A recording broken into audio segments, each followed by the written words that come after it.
Now before we start the roof assembly, there's a couple of provisional things that will save us some time later on. The first one is, I've placed the ridge bar up in position on the top there, ready to go into the end of the corner frame, which we'll show you in a minute. Now before you do that, we want to install one T-bolt.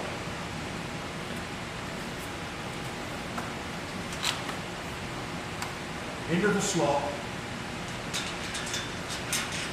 we use on the roof cross brace. We put that one in,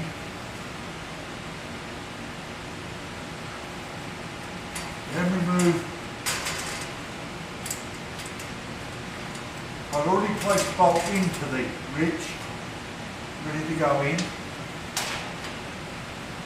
We put it in and we tighten it up. Now for this particular bolt, the lower red corner, you need no measured wrench, lock it into place. Now for the additional bolt that I added into the slot, what I've done provisionally before that is, I've added a piece of masking tape just across the slot, approximately 30 inches down from the top.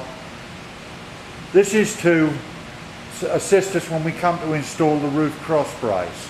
Now the tape that I put across here, when we come to install the glazing bars, I will put a piece of tape on the top of each one and slide a bolt in from the top down, like you see it here. As you can see, I've got my 4 roof glazing bars, in this case it's a 10-foot unit, laid out ready to go in. What I've done is, I put a piece of tape across each one, and then I've installed one loose bolt down the roof glazing bar from the top. As you can see, she's bolted in.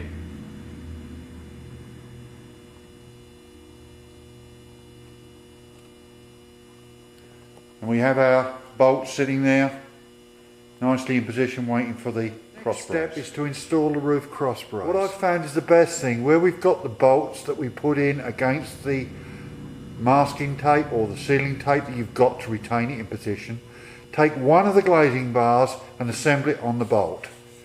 As you can see, I put one on just to hold it in place. That'll allow you time then to go along and put the other bolts in place. Gone ahead and I've bolted that cross brace into position across the greenhouse roof, as you can see. Now the tape held it in place, but as you can see by the end one there, that the tape wasn't exactly where I wanted it. What I've done is, I've set it parallel to the ridge plate coming down.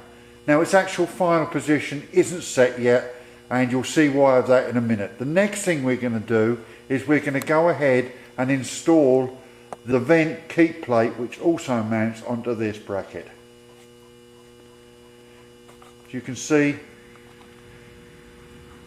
can see, we have 2 holes mounted into the bracket to allow this. Now also, before I go any further, please note the orientation again of this bar.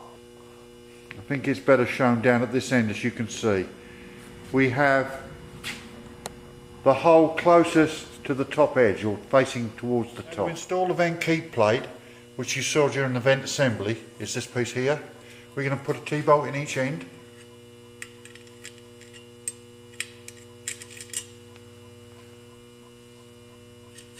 And then that goes up over the top of our bracket and will drop down from above and mount it to the 2 holes that you see there.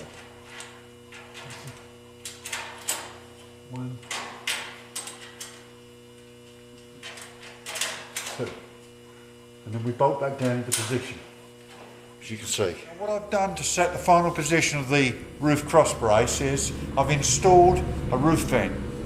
Now the roof vent should come up and drop down so that the outer edge of the roof vent just drops over the other side of the keep plate. That allows you to set it in position. Now if you do this on both of them, then do your measurements from the top of the ridge down. You can set it parallel across. Then lock it up in position and it's done.